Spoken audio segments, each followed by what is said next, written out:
لباس آدمی پہنا جہان آدمی سمجھا، مزمل بن کے آئے تھے تجلا، نہ حلیمہ بھید کھلا ہے یہ، نہ مقام چونو چرا ہے یہ، تو خدا سے پوچھ وہ کون تھے تیری عظمتیں جو بڑھا گئے۔ سلطان کہنے لگے انا بشر مثلکم، نہ ڈرو میں تمہاری طرح کا ہی ہوں۔ ان بیوقوفوں نے سمجھا شاید چور ہے، کہا نا میں تمہاری طرح کا ہوں۔ انہوں نے کیا سمجھا؟ شاید لباس آدمی پہنا جہان آدمی، شاید چور ہے۔ انہوں نے کہا چلو جی طاق اداد ہو گئے، پہلے 4 تھے اب بیٹھ گئے، بات چیت ہونے لگی۔ سلطان کہنے لگے یار چور ہو تم بھی، چوریاں کرتے ہو، تو کتنی چوریاں آج تک کر لی ہیں؟ کہنے لگے بڑی کی ہیں یار، لیکن کوئی نہیں، تھوڑے سے پیسے ہوتے ہیں 2-4 دن میں ختم ہو جاتے ہیں۔ سلطان کہنے لگا چلو یہ تو بتاؤ کہ کوالٹی بھی ہے تمہارے اندر؟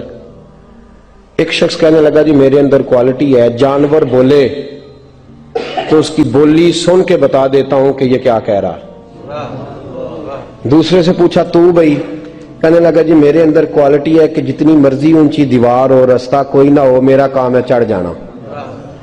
تیسرے سے پوچھا تو بتا؟ کہنے لگا میری خوبی یہ ہے کہ میں سونگ کے بتا دیتا ہوں پیسے کہاں رکھے ہوئے ہیں۔ سلطان مسکرا کے کہنے لگے ساری چوروں والی کوالٹیاں ہیں، پکے چور، چوروں والی کوالٹی ہیں ساری تمہارے اندر۔ خیر چوتھے سے پوچھا تو بتا، تو بتا؟ کہنے لگا جی میری کوالٹی یہ ہے کہ جس کو رات کے اندھیرے میں نقاب میں دیکھ لوں سویرے پہچان لیتا ہوں بندہ کون تھا۔ چھپا ہوا دیکھوں گا پر سویرے مجھے اندھیرا ہوگا، نقاب ہوگا، پر میں سویرے پہچان لوں گا۔ سلطان سے کہنے لگے ہم نے تو بتا دی، آپ بھی بتائیں۔ تو سلطان محمود کہنے لگے میری کوالٹی یہ ہے کہ بندہ پھانسی لگنے لگے میں داڑھی ہلاؤں تو پھانسی سے اتر جائے گا۔ پھانسی لگنے لگے میرا کام ہے داڑھی ہلانا اور بندہ پھانسی سے فارغ۔ نے کہا کیا بات ہے، پتے ایڈریس سب کے لے لیے۔ سلطان کہنے لگا یار تھک گئے، چوری ککھ دی ہوئی تے چوری لکھ دی ہوئی، تو آج بادشاہ کا گھر نہ لوٹے؟ روز تھوڑی تھوڑی کرتے ہیں تو بڑا ہاتھ مارتے ہیں، کچھ ہاتھ تو آئے نا۔ وہ کہنے لگے یار تو بڑا دلیر چور ہے، پہلے دن آیا اتنی دلیری۔ کہنے لگے چلو آج سلطان کا گھر لوٹتے ہیں۔ چلے مامون غزنوی کے گھر کی طرف۔ جب پہنچے نا دروازے پہ تو کتا بھونکنے لگا، جو کہتا تھا نا میں پہچان لیتا ہوں، وہ کہنے لگا کتا کہہ رہا ہے تمہارے اندر ایک بادشاہ بھی ہے، بادشاہ ہے۔ تو باقی 3 کہنے لگے عجیب بیوقوف ہے، ہم تو ایک جیسے ہیں سارے۔ انہوں نے کہا نہیں انا بشر مثلکم، تو پاگل ہے، آج تجھے غلطی لگ گئی۔ دیوار بڑی اونچی تھی، وہ جو کہتا تھا نا چڑھ جاتا ہوں وہ چڑھ گیا، رسا پھینکا باقی بھی چڑھ گئے، اور جو کہتا تھا سونگ کے بتا دیتا ہوں اس نے بتا دیا کہ اس کمرے میں خزانہ ہے۔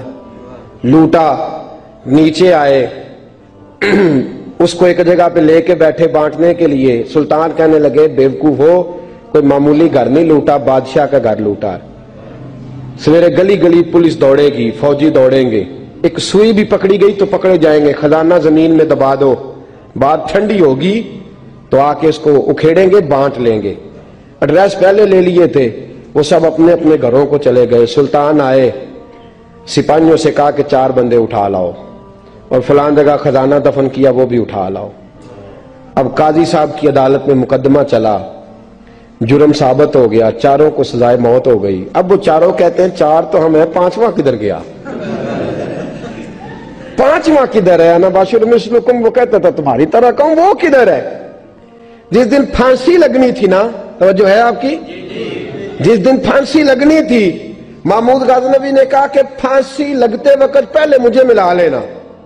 وہ جب جا رہے تھے نا وہاں پھانسی لگنے کے کمرے میں تو حکم تھا محمود کا، اب ان کو آئے لے کے 4 محمود غزنوی کے پاس، تو رات کو تو نقاب میں دیکھا تھا، اندھیرے میں دیکھا تھا، وہ جو کہتا تھا نا پہچان لیتا ہوں، وہ آگے بڑھا، کہنے لگا حضرت جی پھانسی لگنے لگی ہے، ذرا داڑھی تو ہلا دیں، مہربانی تو فرمائیں، لگنے لگی ہے پھانسی، مہربانی کریں، مرنے لگے ہیں۔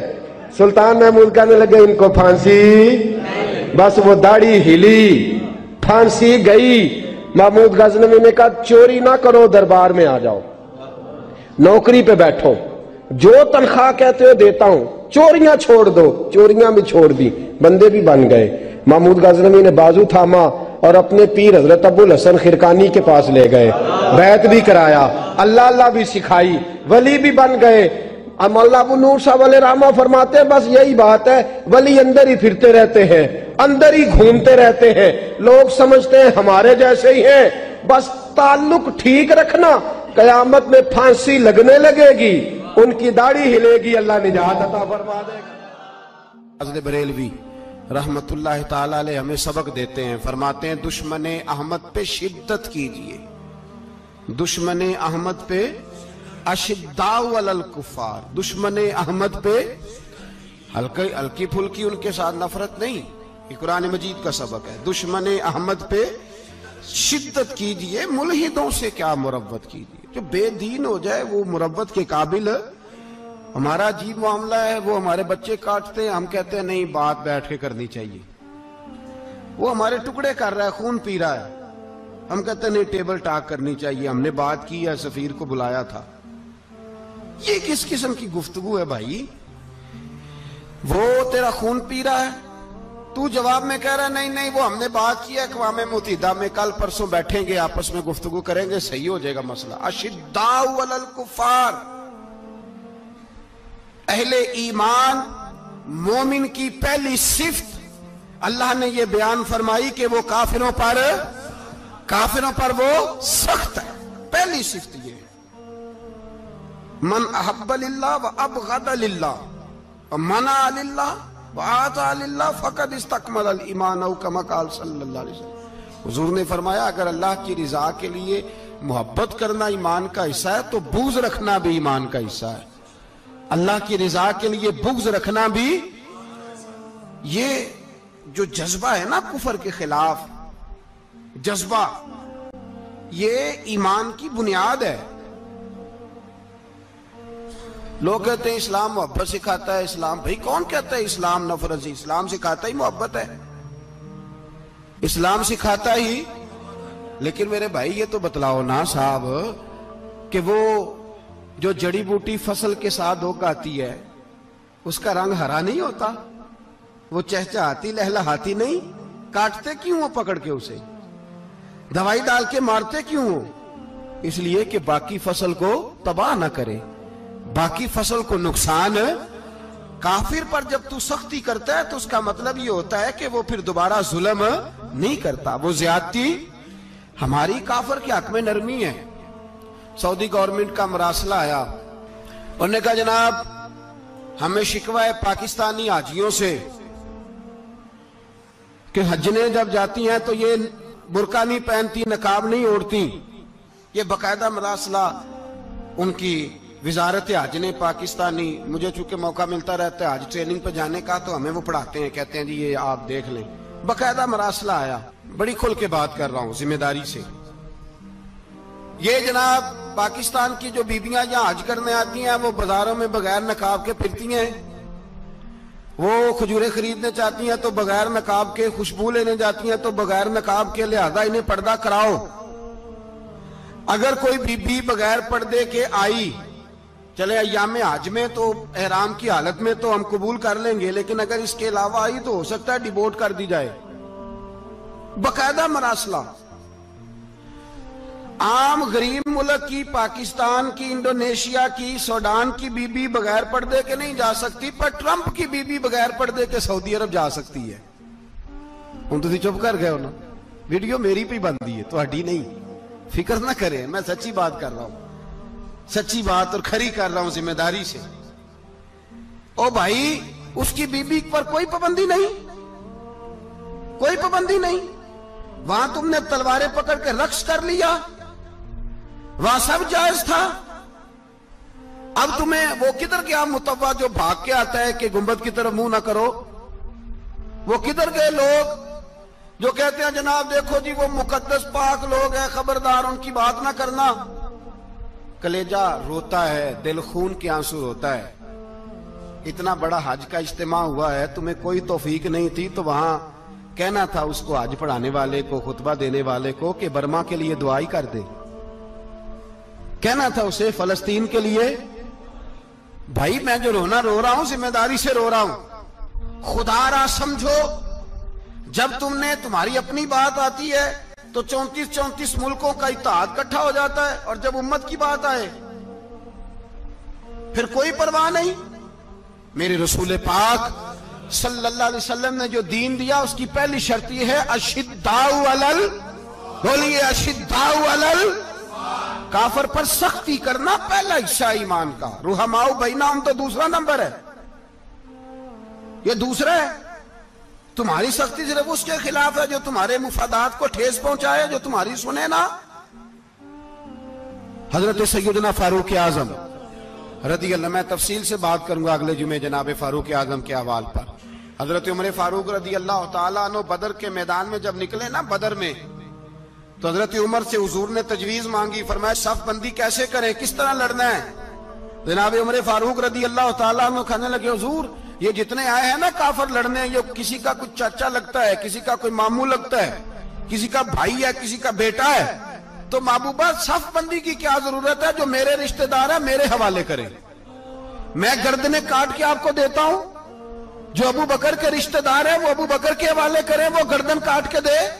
جو علی کا کچھ لگتا ہے وہ علی کے حوالے کریں۔ ہم دنیا کو بتائیں گے کہ اشداء علل کفار، اشداء علل، اس کے لیے ہمارے پاس سختی ہے، کوئی نرمی، وہ ہمارا سگا بھی ہو تو اس کے حق میں کوئی نرمی۔ حضرت عمر نے اپنے سگے ماموں کی گردن کاٹی بدر کے دن، سگے ماموں کی۔ حضرت ابو عبیدہ بن جراح، سنو، اسلام امن کا درس دیتا ہے، محبت کا درس دیتا ہے، بھائی اسلام ہی تو امن کا درس دیتا ہے، پر جڑی بوٹی کاٹنا بد امنی نہیں ہوتا، ظالم کا ہاتھ پکڑنا بد امنی، اور امن والے اور ہوتے ہیں بزدل، ان دونوں میں فرق ہوتا ہے۔ امن والا بننے کا کہا گیا ہے، بزدل بننے کا کہا۔ میرے نبی پاک نے جو بدر میں تلوار اٹھائی تھی، زرہ پہنی تھی، حضور علیہ السلام نے لوہے کی جیکٹ پہنی تھی، تو وہ بھی میرے رسول پاک نے امن کے لیے ہی پہنی تھی۔ میرے نبی پاک صلی اللہ علیہ وسلم نے احد کے دن جو ہتھیار اٹھائے تھے تو وہ بھی امن کے لیے اٹھائے تھے، وہ بھی امن کے لیے حضور نے ہتھیار اٹھایا تھا۔ ہتھیار اٹھانا بد امنی کی علامت نہیں ہوتا میرے بھائی، یاد رکھ۔ حضرت ابو عبیدہ بن جراح نے میدان بدر کے اندر جب جنگ کا طبل بجا، حالات بگڑے، جناب ابو عبیدہ بن جراح کہتے ہیں تاریخ نے ایک عجیب موڑ پہ مجھے لا کے کھڑا کیا۔ آپ فرماتے ہیں میرے لیے اللہ نے جو آزمائش رکھی وہ سب سے بڑی رکھی۔ فرمانے لگے جب میں میدان میں نکلا تو کافروں نے میرے سامنے جس کو لا کے کھڑا کیا وہ میرا سگا باپ تھا۔ اور فرماتے ہیں اب مشکل بن گئی، عشق تے اگ دوویں ایک برابر، تے عشق دا سیک ودھیرا، اگ تے ساڑے ککھ تے کانے، تے عشق ساڑے تن میرا، تے اگ دا دارو می تے پانی، کوئی دسے ہیں عشق دا دارو کیڑا، بلے شاہ تھے کچھ بھی نہیں بچدا جتھے عشق ہوراں دا ڈیرا۔ فرمانے لگے اب میرے لیے سامنے باپ، ادھر بیٹا۔ آپ فرماتے ہیں دو رستے تھے، باپ بچاؤں یا رسول اللہ کا دین بچاؤں۔ ایک منٹ تھا فیصلہ کرنے کے لیے کہ ابا بچے گا یا دین بچے گا، کفر بچے گا یا اسلام بچے گا۔ فرماتے ہیں میں نے منٹ پورا نہیں سوچا، میں نے تلوار اٹھائی، باپ کی گردن کاٹ کے گرائی اور رسول اللہ کا دین بچا لیا۔ باپ کی گردن کٹ کے گری اور نبی پاک کا دین بچ گیا، بچا لیا رسول اللہ کا دین۔ حضرت عمر نے ماموں کو مارا۔ حضرت مصعب ابن عمیر کہتے ہیں تاریخ مجھے بھی لا کے کھڑا کرتی ہے بدر کے میدان میں، تو کفر کا لبادہ اوڑھ کے جب سامنے آیا تو وہ میرا سگا بھائی تھا، سگا بھائی۔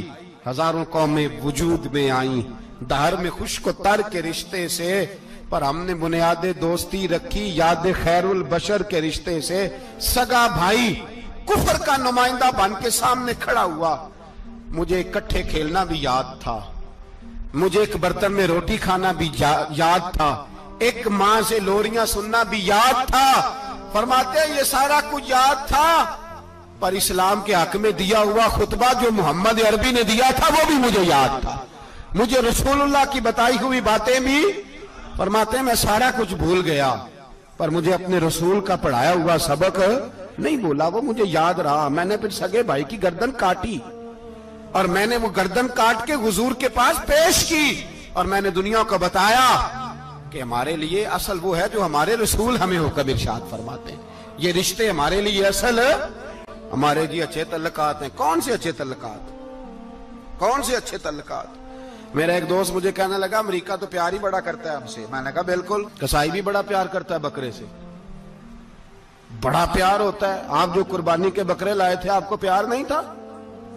ذبح کرنے سے پہلے اس کو پانی بھی پلایا, چارہ بھی کھلایا, غسل بھی کرایا, پر آخر میں کیا کیا؟ بولے نا جی. یہ والا پیار کرتا ہے امریکہ آپ سے. دیتا ہے کبھی کبھی پیسے, کوئی شک نہیں اس میں. وہ کہتا ہے وہاں زلزلہ آیا ہے تو اتنے لاکھ ڈالر دیتا ہوں, فلاں آیا. لیکن وہ والا پیار جو کسائی بکرے سے کرتا ہے, کہتا ہے جب موقع آئے گا تو میں چھری بھی پھیروں گا. اور اپنے وقت پہ آ کے وہ, یہ میری مثال یاد رکھ لینا, امریکہ کا پاکستان سے اور مسلمان سے وہ والا پیار ہے جو بکرے کا کسائی سے اور کسائی کا بکرے سے ہوتا ہے. وہ چارہ ڈالتا ہے, موٹا کر کے ذبح کرتا ہے, پتلا ذبح کرنے میں اسے لذت نہیں آتی. اور بھائی یاد رکھو, حضرت ابو بکر صدیق رضی اللہ تعالیٰ عنہ, عرب کے لوگ جب جنگ کرتے تھے تو ایک ہاتھ میں ڈھال پکڑتے تھے, ایک ہاتھ میں تلوار پکڑتے تھے, لوہے کی ڈھال. جب دشمن حملہ کرتا تھا تو ڈھال آگے کرتے تھے.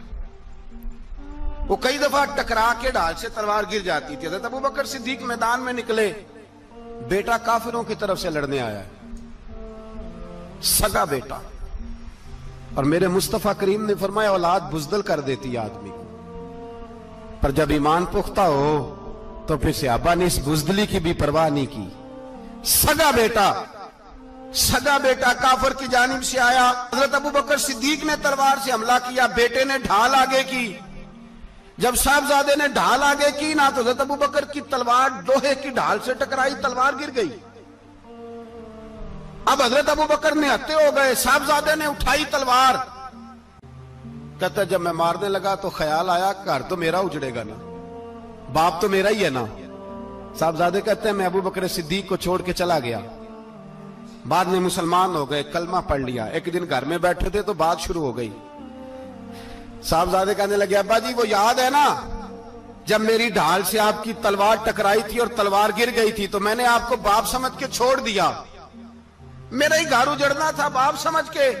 جناب صدیق اکبر رضی اللہ تعالیٰ عنہ, صاحب ابن شام نے لکھا ہے کہ اپنی سرین پر 2 دفعہ ہاتھ مارا, 2 دفعہ. کہنے لگے بیٹے تو اس وقت کافر تھا, تو نے مجھے چھوڑ دیا. میں جب واپس پلٹا تھا نا اسی دن اسی لمحے تو میرے دل میں خیال تھا کہ بیٹے نے تو چھوڑ دیا ہے, لیکن اگر بیٹا یوں میری تلوار کے نیچے آتا. ستا اٹھ کے کوئی نہیں خوش ہوتا,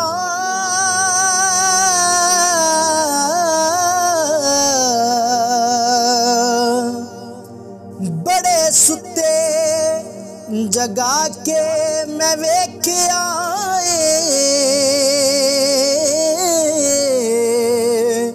اوے کتے جیا نہیں کوئی وفادار ڈٹھا, تے ٹکر سکا بھی پا کے ویکھ آئے.